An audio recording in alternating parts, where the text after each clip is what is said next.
Hi guys, welcome back to Salvage and welcome back to the channel.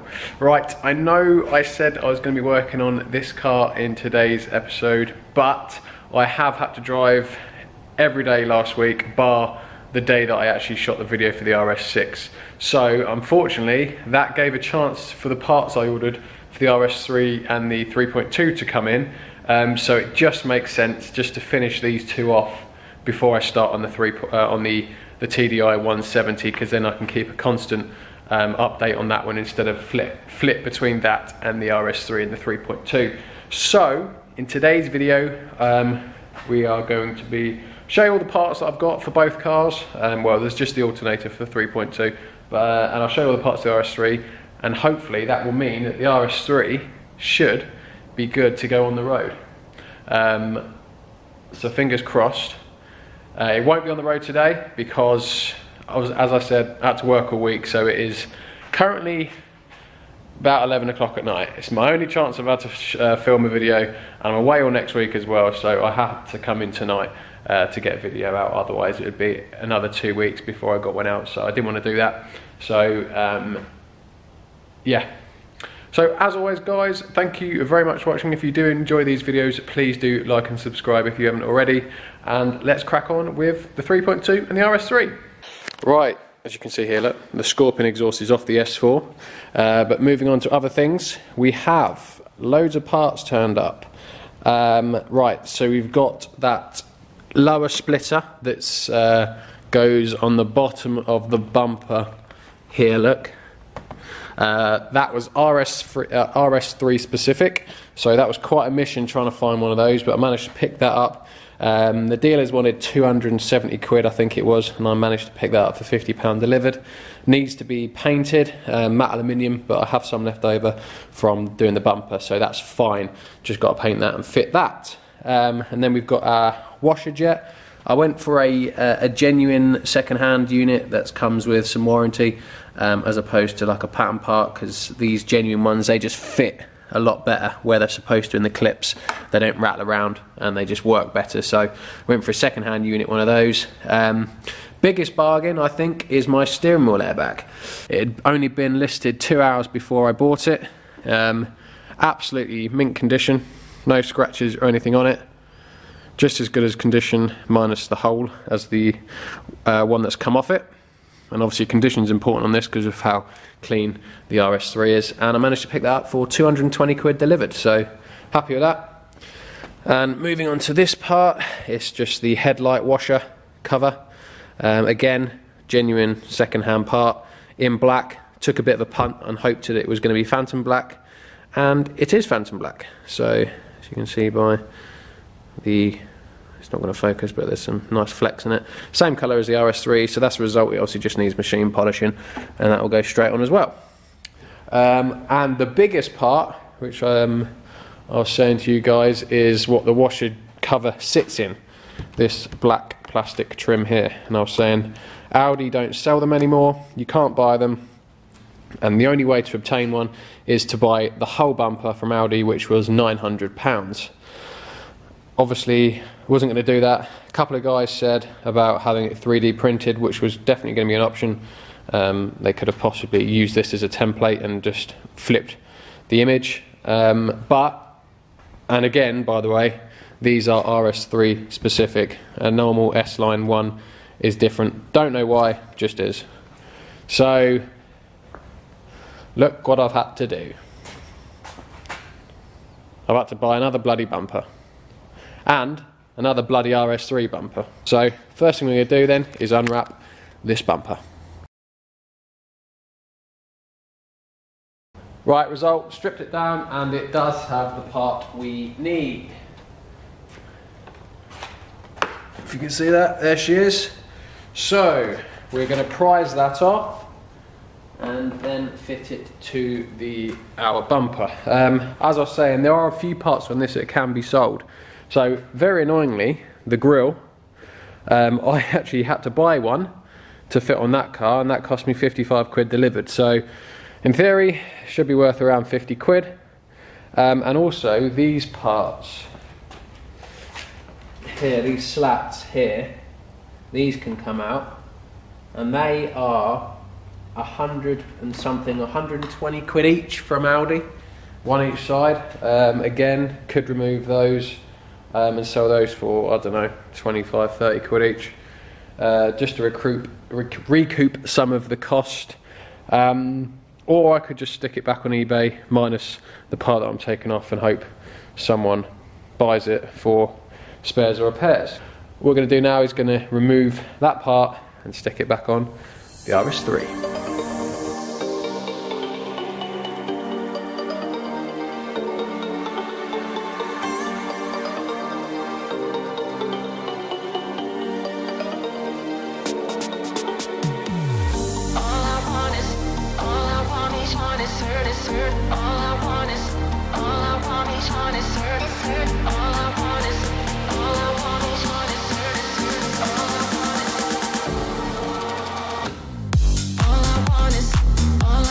Well, that's very frustrating.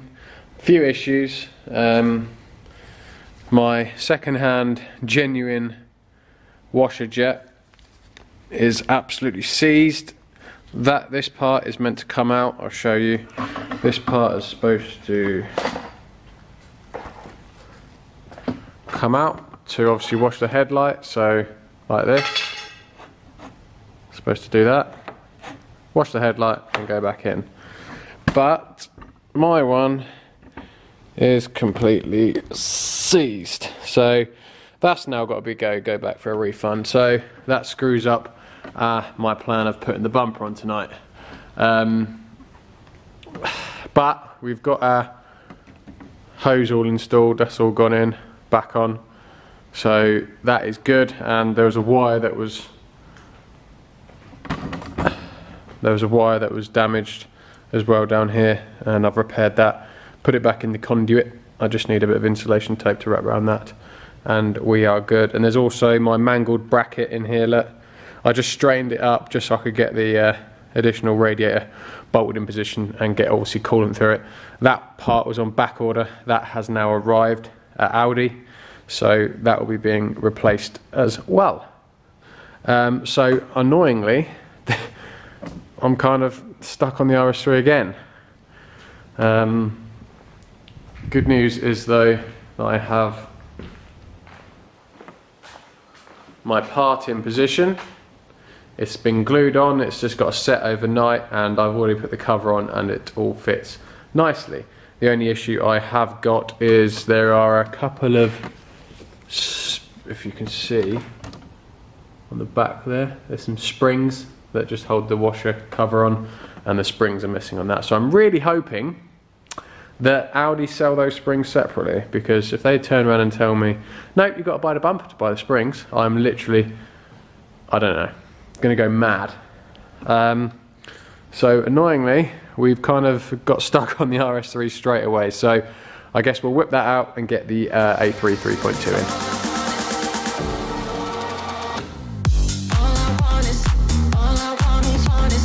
Right, just got the 3.2 in, half on the ramp, well a little bit on the ramp. Obviously because this car was obviously running for a little bit of no alternator, the battery's a little bit poorly, so had to jump start it to get it in. So I'm going to leave the battery on charge, on trickle charge overnight. I have just got the new alternator out the box. There she is. Just to double check that it's exactly the right part, and it is. So we're all good to go with the 3.2, but the ramp makes an awful lot of noise, and there is a house connected to this workshop. So that'll be me done for the night, because this is going to be very loud going up. It was loud enough shutting the door. So I'm going to go home now and hopefully catch you tomorrow.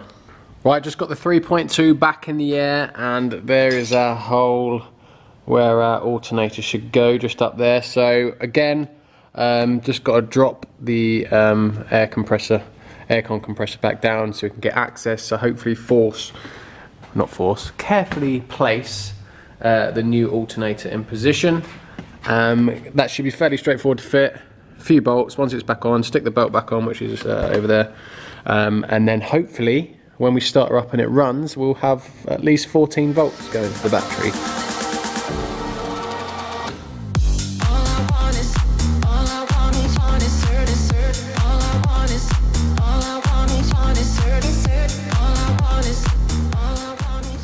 Right guys, that is the alternator back in place. Fairly straightforward. Luckily all we had to do was drop the AC compressor. Luckily we didn't have to remove the pipes because they're on flexi pipes, so we just moved it enough out of the way just so we could drop the alternator down, which is now situated up there, look.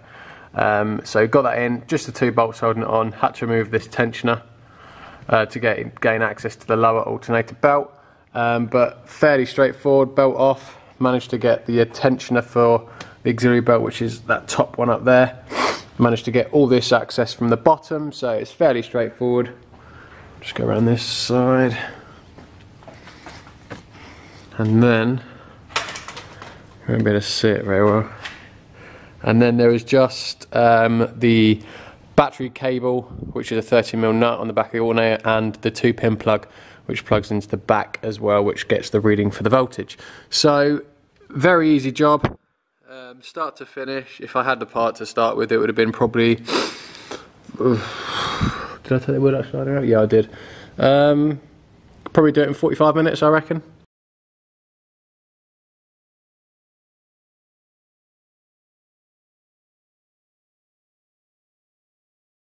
And I'm now just going to reconnect the battery. 10mm spanner.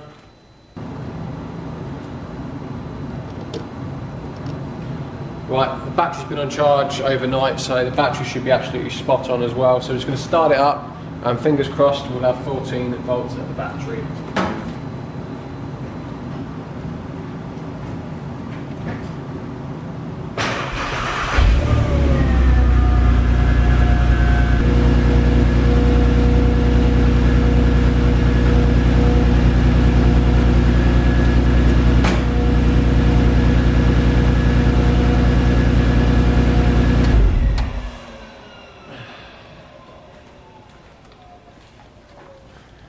And there we have it, look, bang on 14 volts. So spot on, alternator, all changed, fixed the problem, and now hopefully that means the 3.2 is all done.